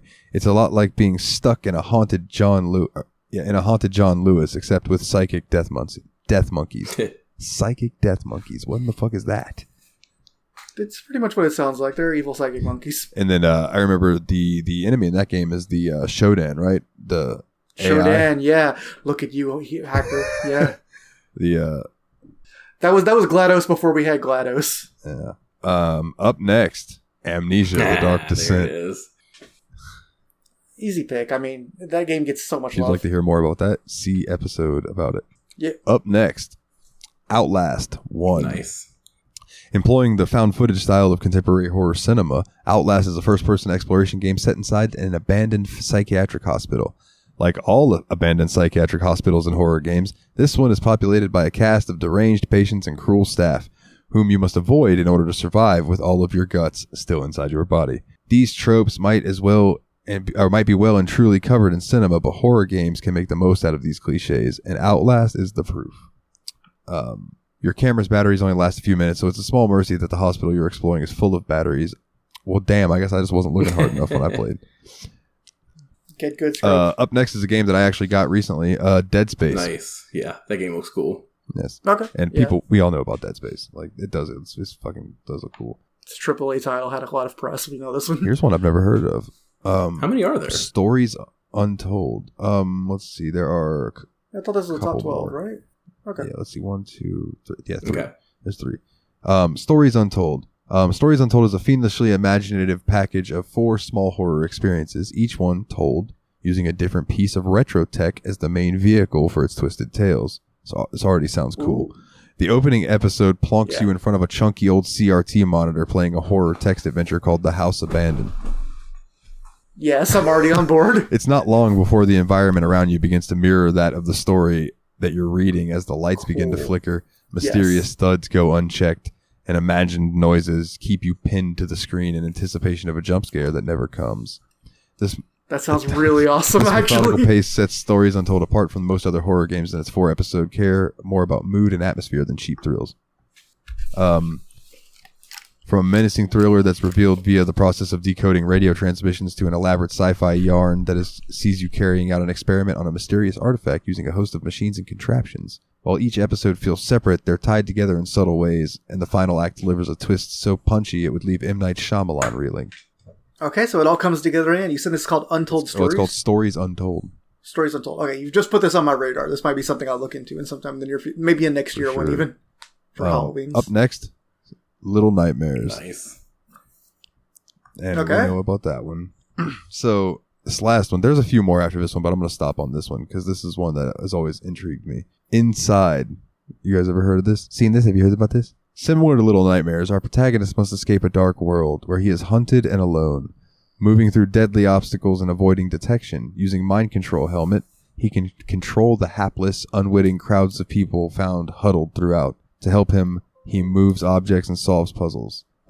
You'll also probably die a lot, like its predecessor Limbo, and all of the ways that you can die are graphic and merciless before the screen fades to black. Inside's art style uses monochromatic backdrops and sporadic flashes of color to create a truly unsettling experience, along with the sparing use of sound and ambient light.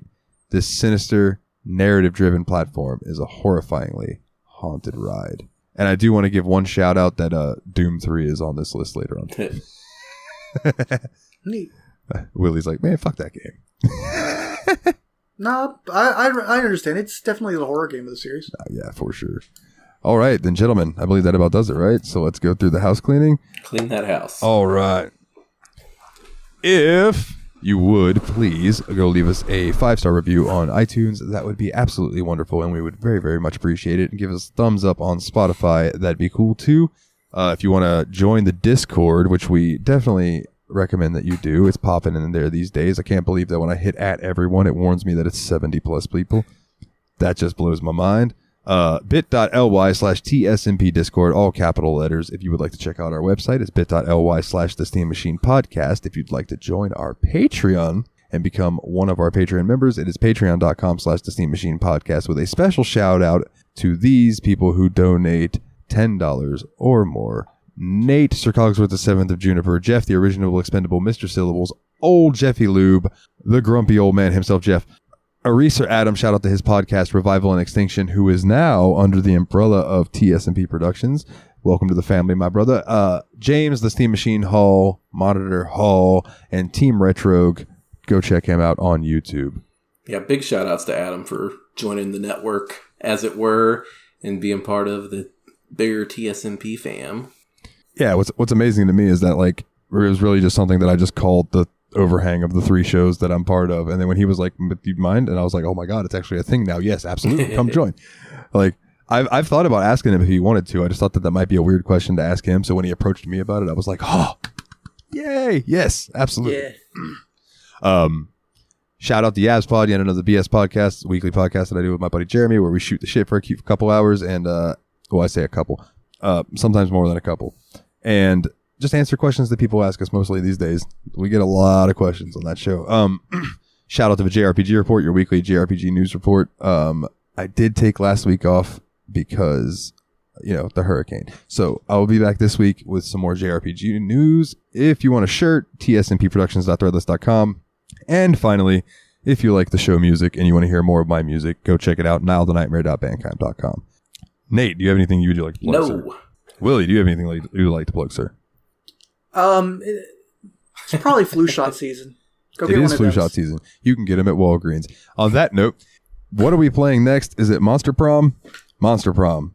And we will be joined by one Paul Korn. Hell yeah. So looking forward to that. If, hopefully schedules keep aligning and everything. But looking forward to that.